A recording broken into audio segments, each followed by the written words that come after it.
Etsy SEO and how to get ready for the future. Hey, I'm Pam Duthie and I have been an Etsy seller for 11 years almost now. So I'm here with the tips and tricks that helped me grow my channel. And right now we're in the middle of a series on SEO on Etsy. So if that's something you're interested in, don't forget to stay to the end and check out the other videos in this playlist. But today we want to talk about how to prepare for the future. The only thing that is constant is change. Things change. They always do and they always will. And we can either sit around and cry about it, or we can expect it, get ready for it, stay on top of it, ride the wave and do better and better. And this is a little secret tip just between you and me. Over the 11 years I've been on Etsy, there has been several changes. I won't deny it. Sometimes I have sat back and cried about it a bit, complained about it. But whenever I've knuckled down, learnt about the changes, worked with them, every single time my shop has grown out the other end. So change is not a bad thing. In fact, it's awesome that Etsy are constantly trying to keep up with things, constantly testing to see what's working and trying to improve things themselves. It's what we should all be doing, and we should be happy that Etsy's always trying to do better. Okay, it's a bit of a pain when things change and you've got to learn them, but that's life. So one of the most important ways to keep current with Etsy is to keep an eye on their articles.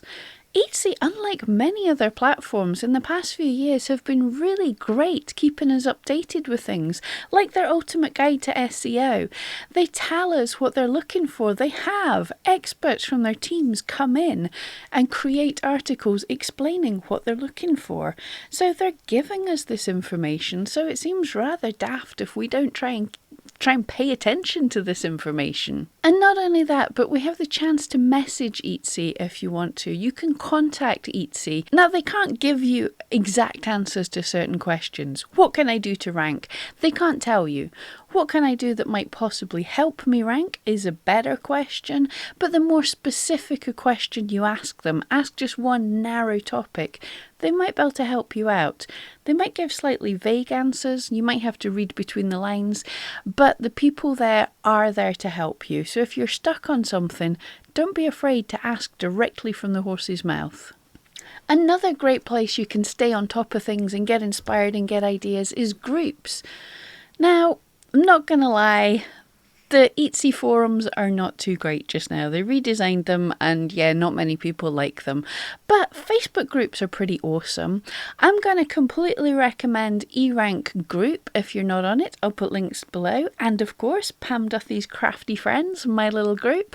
If you want to join any of those, there's good discussions and lots of help there. One thing to be really careful of is there's lots of groups out there, but you want to make sure that you join groups that are giving good advice, that are giving advice based on best practices from Etsy and are not just an echo chamber of negativity. I get it, when things change, then you're having a bad day, you want to sit and complain about it, but it doesn't do anyone any good to be sitting just saying, this has changed, this is terrible, everyone let's hold hands and complain to the gods of Etsy. What you want to do is be able to say, something's happened, what has changed, what can I do about it? So look for the more positive groups and the more evidence-driven groups rather than just people making up ideas of what they think. It can also really help to keep up to date with technology, what's going on in the world.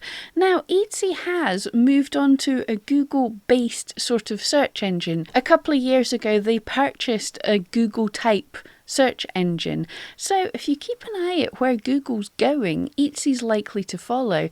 Certain technologies like Google can now identify what pictures are. To an extent, they're not perfect.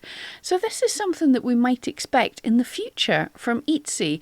So it's a really important thing to make sure that your photographs are clearly what they say they are. And we can actually check on this. This can be kind of amusing. If on your listing you right click on your picture from a PC, if you right click and go to search Google for image, this can actually give you a fun idea of what Google thinks your image is. Sometimes it's really frighteningly spot on, sometimes it's miles away. So If your picture isn't quite so clear about what your item is, then that might be something to think of for in the future. Now, at the moment, I don't think Etsy is looking at our pictures like that, but it's something that could happen in the future.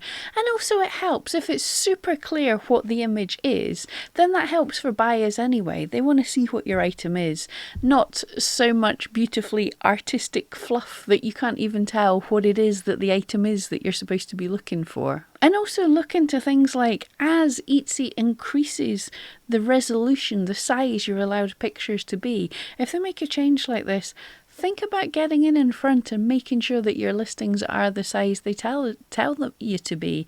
Check that your banners and thumbnail pictures are actually the size they tell you, because as they up technology, as they up the quality of things you can put up there, who knows, they might actually prefer the items that follow their rules over the small grainy pictures. So importantly, keep a lookout on your stats. This is the biggest thing that you've got. If things die off, have a wee look and see what's happening. Are terms that used to be super searched for not being searched for so much anymore? Do you need to tweak things because buyers are changing? Are trends changing? Keep an eye out on announcements for the year's colours, the year's trends, what's selling well, what crafts people are into. See what's coming up and see. Don't just jump on all the trends willy-nilly, but see if your shop can fit into that trend. And check out that competition. See where you're ranking and regularly check that you're ranking where you think you were ranking, that if you've gone up or gone down. You can track things like this on eRank again. So pop over to erank.com, set yourself up with a free account there, and you can use the rank checker to find out roughly where you're ranking on Etsy. And if you're starting to drop down in the rankings, maybe it's time to work a little bit on improving that SEO, improving the pictures, see how your prices and everything compare to all the other listings on that page. And make sure not have all of your Etsy items focused all in on the one thing.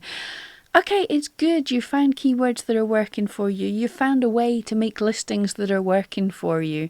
But don't have them all exactly the same. One thing is to think of what might be coming up. For example, if your keyword stuffy titles are working just now, don't change those ones, leave them alone. But we know that Etsy is mentioning a lot about having short titles. So how about some of the newer listings that you're making, focusing in on the shorter titles, focusing in on a different way of doing SEO?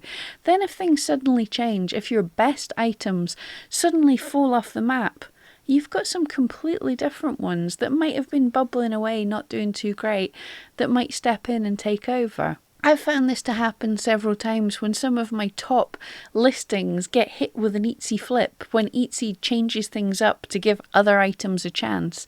Thankfully, I had some other guys waiting in the wings, so when the one item went off the front page, there was another one with kind of different SEO that hit the front page. So I've not got hurt so badly with an Etsy flip because my items are not all eggs in one basket. And finally, super important, is set up ways to contact your superfans, your followers, off of Etsy. I'm not talking about some kind of spamming campaign, but if you can create, for example, a Facebook group or page, a mailing list, Instagram page, any of these things where your followers are going to be able to find you, then if the worst happens and you fall off the map on Etsy, or even worse, let's face it, it could happen that your shop's shut down due to a mistake, then at least you have a way to get in touch with some of your followers. So not having all the eggs in one basket, make sure you don't have all your followers just in one place. Work on branching out a little bit. Don't spend way too much effort on building up. Obviously your focus is on making your shop awesome, but this is a little something different as well. Okay, so if you want to see the rest of the videos in this playlist, have a click on the card there, and don't forget, subscribe and come back often for more videos. Thank you so much.